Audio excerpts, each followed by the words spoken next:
The studio lights burned bright, reflecting off the polished glass table where Denzel Washington and Oprah Winfrey sat face to face. Millions were watching. What was meant to be a calm discussion about the role of media in society had already begun to crack under the surface tension. Oprah opened with her signature warmth. "Denzel, you've always been vocal about truth and accountability. Don't you think the media's just reflecting what people want to see?" Denzel leaned forward, his gaze sharp. "No, Oprah, the media doesn't reflect, it directs. There's a difference." A low murmur filled the audience. Oprah tried to keep her composure, but she knew Denzel wasn't here for a friendly exchange. He was here to challenge the empire, hers included. "Are you suggesting," she said carefully, "that I'm part of that system?" Denzel didn't flinch. "I'm saying influence can be dangerous when it hides behind good intentions. The truth isn't ratings-friendly, but it's necessary." The tension was palpable. The camera zoomed in, the silence between words thick enough to slice through. This wasn't just another celebrity interview. It was a confrontation, between authenticity and control, between power and conscience. And it was just getting started. The applause sign blinked red, but nobody clapped. The tension between Oprah and Denzel filled the studio like static electricity before a storm. Oprah straightened in her chair, her voice calm but edged. "Denzel, influence isn't a crime. It's a responsibility. You think you're the only one speaking truth?" Denzel's tone dropped low, deliberate. "Truth doesn't need a spotlight, Oprah. It just needs to be told. But the problem is, the spotlight always seems to choose who benefits from it." Gasps rippled through the audience. Oprah blinked, caught between control and disbelief. "You're accusing me of manipulation?" Denzel didn't look away. "I'm accusing the system you helped build, the one that sells comfort over consciousness. You turned truth into a product." For a moment, Oprah's smile faltered. The camera zoomed in, capturing every flicker of emotion. Her empire, built on empathy, influence, and narrative, was suddenly on trial, live on air. "You think I don't care about truth?" she shot back. "I've dedicated my life to giving people a voice." Denzel's reply was quiet, yet it hit like a hammer. "Then why do so many people feel unheard?" The studio fell silent again. The producer waved frantically from behind the cameras, signaling for a commercial break, but the audience leaned in, captivated. This wasn't a show anymore. It was an awakening. The lights burned brighter as the commercial break was ignored. Oprah leaned forward, her tone measured but trembling with restrained fire. "You're oversimplifying, Denzel. Influence can be used for good. I've built platforms that changed lives. You've been on them, you know that." Denzel's gaze was steady, his voice cutting through the studio air like a blade. "I know what it's like to be used for ratings, Oprah. You say it's for the people, but it's really for control. You don't amplify voices, you edit them." A nervous laugh escaped from somewhere in the audience. Oprah's jaw tightened. "So now I'm the villain? That's convenient for you. You get to play the righteous man calling out the machine, but you've benefited from it too." The tension was electric. The crew froze. No one dared interrupt. Denzel took a breath, leaning just enough to close the distance between truth and spectacle. "The difference," he said slowly, "is I don't pretend the system loves me. I know it fears me." That line hit like thunder. Gasps erupted. Oprah's eyes flickered, not anger this time, but realization. The audience sensed the shift. Her authority, once unshakable, began to tremble under the weight of her own legacy. Still, she refused to back down. "You think calling me out makes you a hero?" she said, her voice breaking slightly. "You're just feeding the same outrage you claim to hate." Denzel leaned back, his face calm but his words burning. "No, Oprah. I'm feeding something real, accountability. And maybe that's what scares you." The producer whispered urgently, "Cut to black." But no one moved. The nation was watching, spellbound. Two titans, truth and influence, were tearing down the illusion of control, live before the world.by sunrise. Every major network, podcast, and social feed was ablaze. The clip of Denzel's words, "I don't pretend the system loves me. I know it fears me," had been viewed over 80 million times in under 12 hours. Headlines screamed across every platform: Denzel destroys Oprah on live TV, truth versus influence, the debate America can't ignore. Oprah's defenders filled the morning shows, calling Denzel's remarks an emotional overreach, while his supporters praised him as the only voice brave enough to call out media manipulation. In coffee shops, offices, and classrooms, people weren't just watching, they were taking sides. Clips of the exchange were remixed into fiery montages: Denzel's intense stare, Oprah's defiant posture, the moment she blinked, slow motion, cinematic, iconic. Hashtags exploded, hashtag truth wins, hashtag Oprahgate, hashtag Denzel unfiltered. Meanwhile, Denzel kept silent. No tweets. No statements. Just that same calm image of him walking off set, head high, no applause, only the echo of what he said. The silence was louder than any speech. Inside media circles, panic spread. Executives demanded emergency meetings. "Did we just lose control of the narrative?" one producer was overheard saying. Some called it a revolution, others, a reckoning. And in living rooms across America, people stared at their screens, realizing something rare had happened. Someone had told the truth, live, unfiltered, and unstoppable.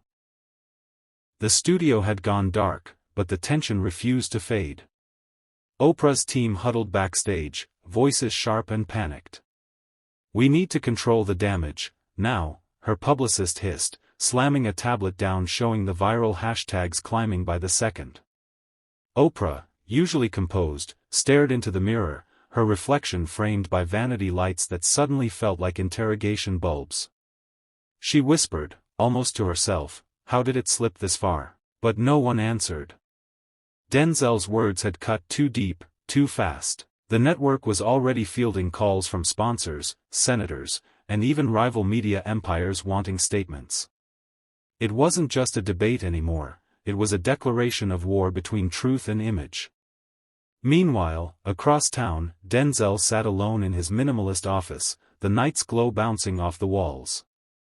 A small TV flickered in the corner, looping the moment of his confrontation.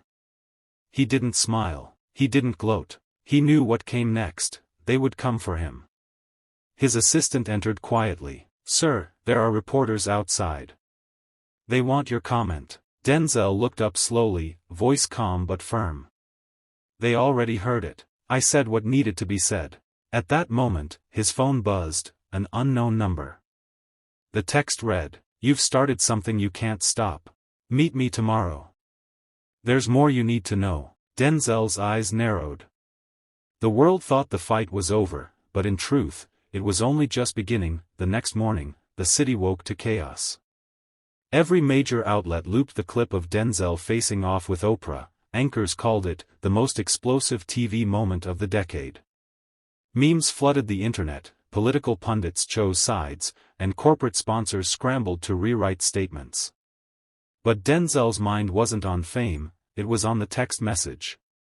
At dawn, he arrived at a quiet cafe in downtown Los Angeles, the kind of place where no one looked up, and secrets could hide in the hiss of espresso machines. In the far corner sat a man in an expensive gray suit, no name tag, no warmth in his eyes. Denzel approached cautiously. "Mr. Washington," the man said, sliding a sealed envelope across the table. "You exposed the show. Now we're offering you something real. Influence. Funding. Protection. All we ask is that you keep the truth within limits." Denzel didn't touch the envelope. He leaned back, gaze steady. "So this is how you fix it, you pay off whoever tells the truth?"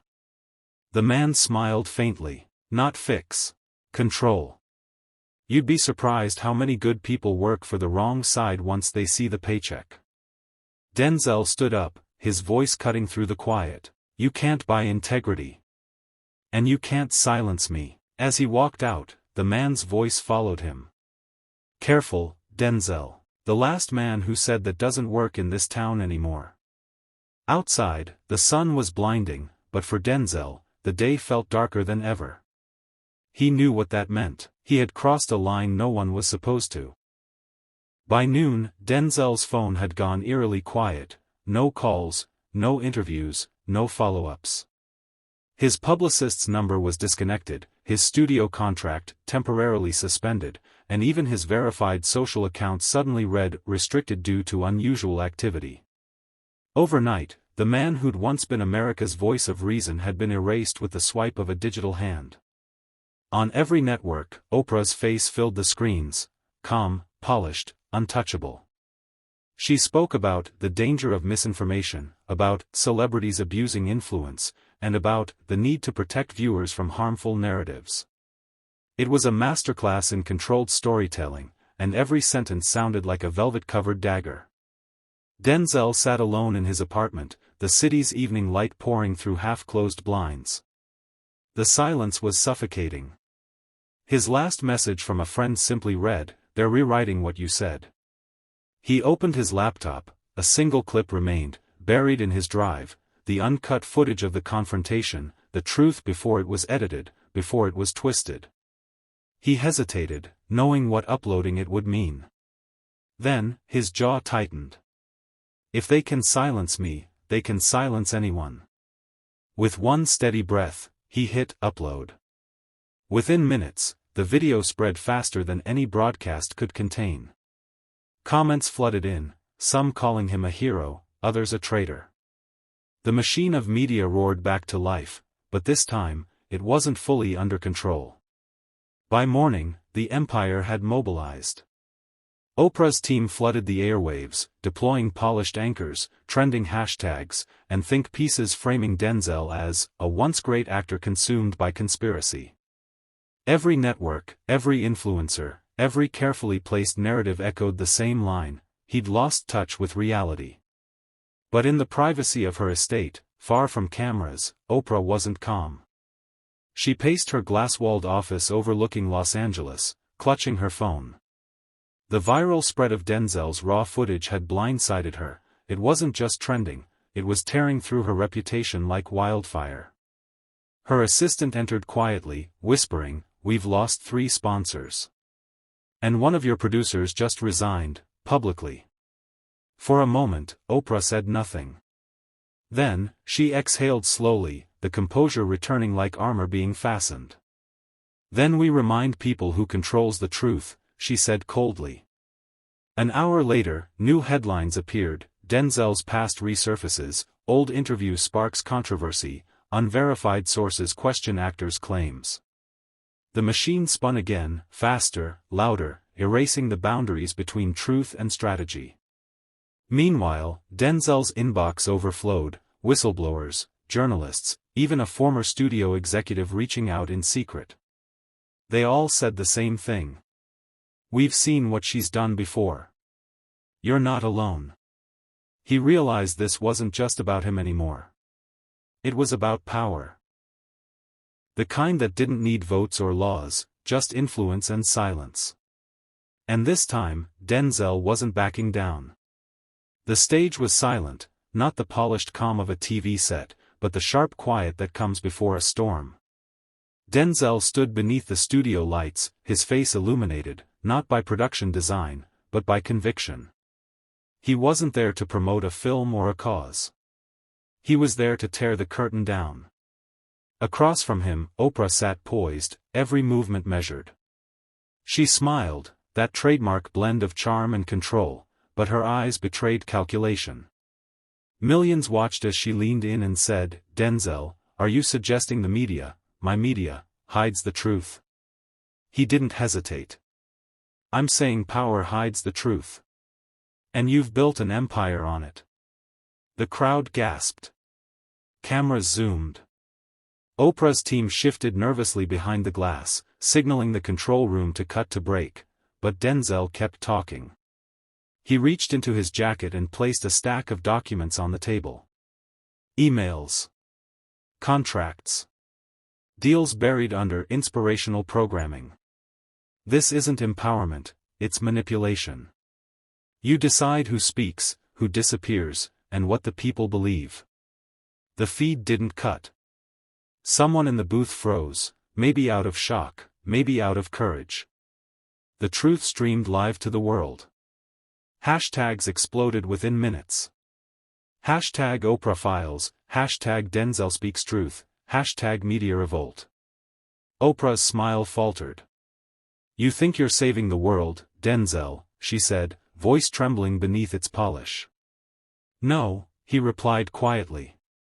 "I'm reminding it who really runs it." The studio erupted, producers shouting, audience members recording, networks pulling feeds. But it was too late. The broadcast had gone global. And as Oprah turned to her teleprompter for rescue, the words were gone, replaced with a single, flashing phrase. "The people are watching." By morning, the world had changed. What began as a heated interview had turned into a cultural earthquake. Every major network tried to bury the replay, but clips of Denzel's words spread faster than any algorithm could suppress. Millions of views turned into tens of millions. Comment sections became battlegrounds, truth versus influence, courage versus control. In Hollywood, agents panicked. Studios issued polite denials, pretending Denzel's statements were taken out of context. Sponsors fled, endorsements evaporated, yet his resolve only hardened. While others tried to silence him, the people amplified his voice. Across social media, one phrase trended for days. "We're done being told what to think." Oprah, once untouchable, found herself surrounded by scrutiny. Her carefully crafted empire, built on inspiration, compassion, and control, now stood under a microscope. Journalists she once employed began asking questions she could no longer deflect. Did she shape the truth, or sell it? The silence that followed spoke louder than any statement. Meanwhile, Denzel retreated from the spotlight, not out of fear, but purpose. He began holding community forums instead of press conferences, speaking in schools, churches, and public parks, anywhere people would listen. Cameras still followed him, but now, they couldn't control him. His message was raw, unfiltered, unstoppable. "We trusted the screen," he told one crowd. But the screen started lying back. The moment that defined him wasn't the confrontation, it was the aftermath. He didn't seek revenge or fame. He sought redemption, not for himself, but for a society addicted to illusion. By the end of the week, a single quote of his was projected on skyscrapers, printed on protest signs, whispered in classrooms. Truth doesn't need a network. It just needs courage. And somewhere behind closed doors, as networks debated damage control, Oprah looked into her darkened studio mirror, the same mirror where she'd rehearsed countless interviews, and for the first time, she wasn't sure who controlled the story anymore. Because Denzel had done what no one else dared. He didn't just break the system. He made it confess. For too long, the truth has been edited, filtered, and sold back to us as comfort. But comfort doesn't build courage, conflict does. "I didn't come here to entertain lies, I came here to end them." We don't need bigger screens or louder voices. We need honesty. Real, raw, unshakable honesty. Because when the cameras turn off and the lights fade, all that's left is who we really are. Denzel steps away from the stage, the crowd silent, not out of shock, but out of awakening. His words linger like smoke, heavy and undeniable. The truth had finally spoken, and refused to be muted again. For too long, the truth has been edited, filtered, and sold back to us as comfort. But comfort doesn't build courage, conflict does. I didn't come here to entertain lies, I came here to end them. We don't need bigger screens or louder voices. We need honesty. Real, raw, unshakable honesty. Because when the cameras turn off and the lights fade, all that's left is who we really are. Denzel steps away from the stage, the crowd silent, not out of shock, but out of awakening. His words linger like smoke, heavy and undeniable. The truth had finally spoken, and refused to be muted again.